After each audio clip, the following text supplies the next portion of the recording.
ఇది రామ భక్త హనుమయ్య సన్నిధి కొలిచే భక్తులకెల్లా ఇదియే పెన్నిది ఓ రామ భక్త హనుమయ్య సన్నిధి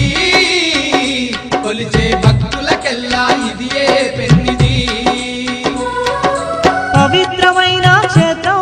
ఆ పవన కుమారుని నిలయం పవిత్రమైన క్షేత్రం ఆ పవన కుమారుని నిలయం అవనిలో పుణ్యధామం శ్రీ ఆంజనేయుని ఆలయం అవనిలో పుణ్యధామం శ్రీ ఆంజనేయుని ఆలయం ఇది దీన జనులను ఆదరించే క్షేత్రం దివ్య